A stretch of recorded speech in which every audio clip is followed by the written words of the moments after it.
thing that you should have done on your paper is drawn a small one and a big one. Okay? Transfer the measurements.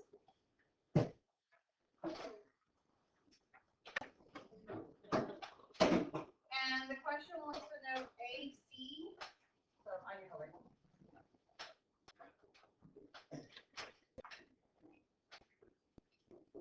So we're looking for this edge right here, correct? AC, we're looking for this one, right? Now that I've set it up, now what do I do? Uh-oh, what do I need? A proportion, thank you, tell me what? 6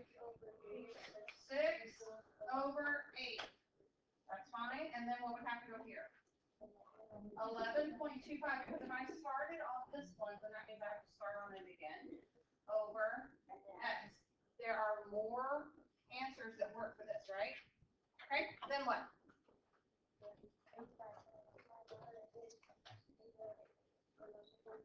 Okay.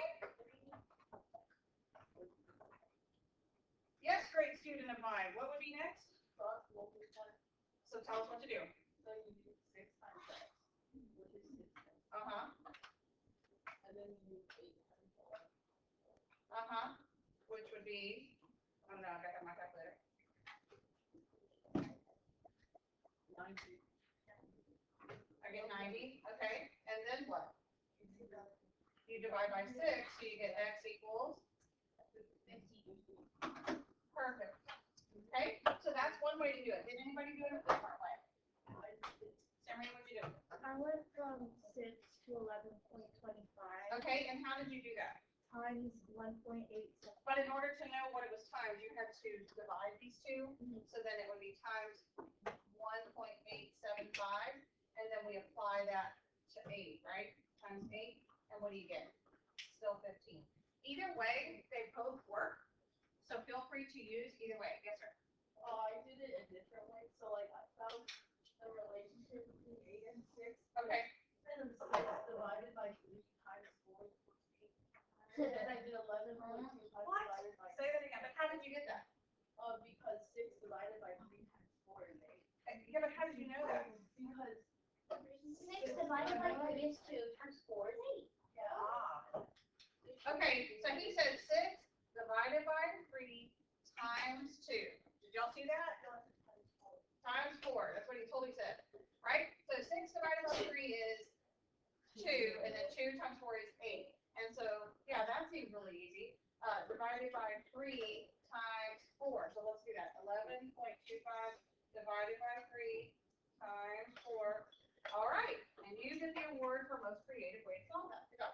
Okay, we're going to go ahead and move on. All right. So today we're talking about scale drawings. Okay? Scale drawings. All right? All right. Ready? Okay. Guys, a scale drawing is a drawing. Guys, let me go be quiet. That is similar, but either larger or smaller than the actual object. Can you think of an example of a scale drawing in like real life, where we're drawing something either smaller or larger than the actual object? When you're drawing like the Earth. Yeah, the Earth, right? That's a map, right? Because you can't actually draw Texas because we're on it. You know what I mean? It's bigger than what you can draw. So that's a scale drawing, okay? A scale model is used to represent something that is too large or too small for an actual size model. So can you think of a scale model example? Say it again. The globe, right? How about in science class? I think you guys made some of these last year. And y'all stuck little pins in them with the labels. The cell model. That's right, because you made a model of a cell. So that was a model of something that's tiny. You can't see it, right? But you made a model of it. That was a scale model, okay? Okay, so now we've got this word scale. That's the big word here.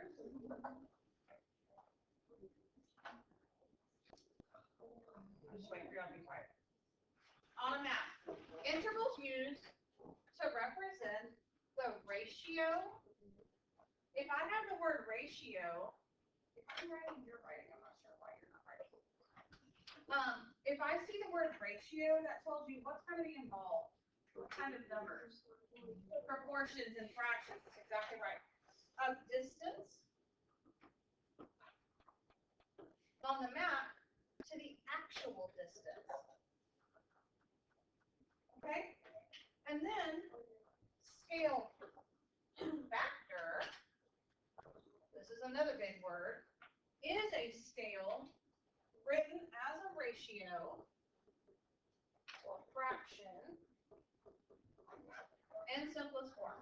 Okay, so I'm going to give you a chance to get caught up there. There we go. All right. Okay, so a map would be an example of a what?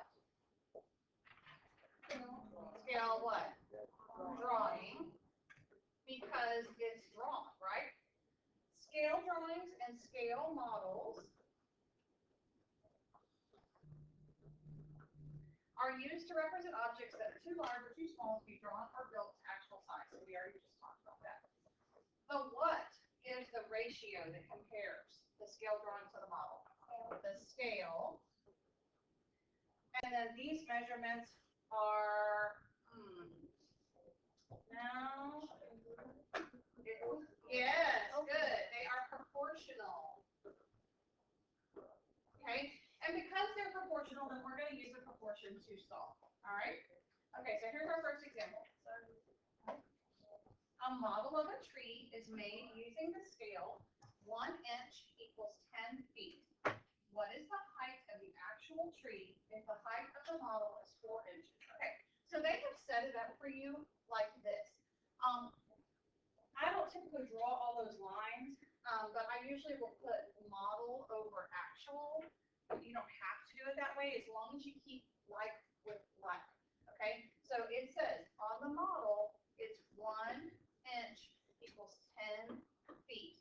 How do I know which one of those is the model and which one of those is the actual? Well, because you have to stop and think what you're talking about here, right? We're talking about a tree. So would the real thing be 1 inch or 10 feet? 10 feet. If I was talking about a cell, then those numbers might be flipped because obviously the real thing on a cell is very, very small, okay? Now they want to know what is the height of the actual tree. Actual is down here, so this is what I'm looking for. If the height of the model is 4 inches. Also, pay attention, inches go with inches, feet go with feet.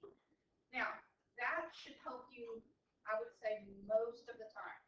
Every once in a while, you'll get a scale that's like 1 inch equals 60 inches or something, and they're both inches, and so then that's not very helpful. But most of the time, they're different units, okay? Now we have a proportion, we can just solve like normal, right? How do we get here? Times 10, which would be 40 feet. And that's all you do. Okay? Easy. The math is easy. Okay, next page. How about you guys try this one? Pause the video if you're home. On a map, Dallas is 2.5 centimeters from rock wall. So model over actual. The map scale is 1 centimeter equals 20 miles. So what goes here? 1 centimeter. Guys, it's so important. Make sure you put your units. Don't just put a number or you're going to get messed up. Over 20 miles. How many miles are between Dallas and Rockwall? So what goes here? 2.5 centimeters, okay? And I would just do this. How do you get from there? Times 2.5. So then 20 times 2.5, what do you get? 50. 50 what? Miles. Super important, the units. Okay, okay, did you guys get through number 2 as well? A scale drawing of Sonia's room is shown. What are the actual dimensions? If her room is 1 inch equals 20 feet. So 1 inch equals 20 feet. That's a pretty big room. So then 3 inches and 2 inches. So I'm trying to solve 2 things, right? Well, how do you get from 1 to 3? Times 3. So then we would do 20 times 3, which is 60 feet. But then we gotta do this one. How do we get from 1 to 2? Times 2, and then we would do the same thing here, which would be 40 feet. And so then what's our answer? C. Okay? Are we good? Okay. Let's do the last one. Skip 3. Let's do the last one. Ernie drew a map of his school. He used a scale in which 1 inch equals 50 feet. What distance on the map should represent 625 feet between the cafeteria and the science lab? So 1 inch equals 50 feet. We want to know 625 feet. So I would do this. How do you go here? Huh?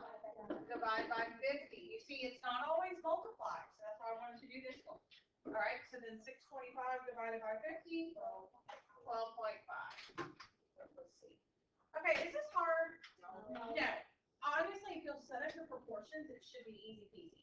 Okay? All right, I have an activity for you to do, which I need to pass out. So you're going to take a floor plan, and you're going to follow the directions. It has the dimensions. It has your scale here at the bottom.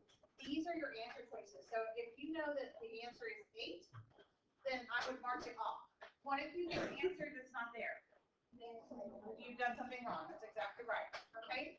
Once you're finished with this, come show me and I will check it off. And then you can do your homework. All right?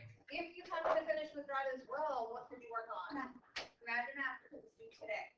15 bonus points, okay? It's due today. Are we good? Okay. Hey, y'all. I got ahead of myself. We need to go back and look at this one. I was thinking that it was the same kind of problem. Remember first grade pigs? Let's go back to number 3 really quick. And so maybe raise your hand if you already did it. Of course you did. Okay. Let me go ahead and go over this. So it says the model of the building is 24 inches tall. Model over actual. The actual building is 96 feet tall. So the model is 24 inches. What scale is being used?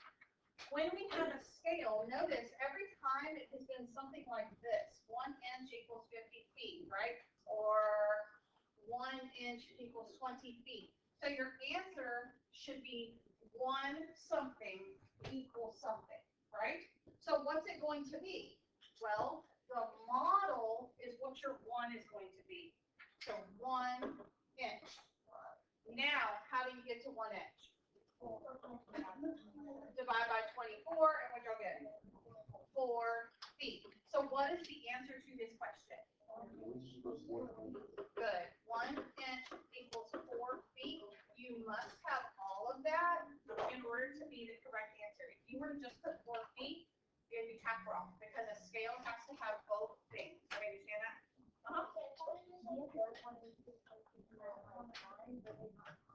Well, I would be wondering where's your answer because there's so much.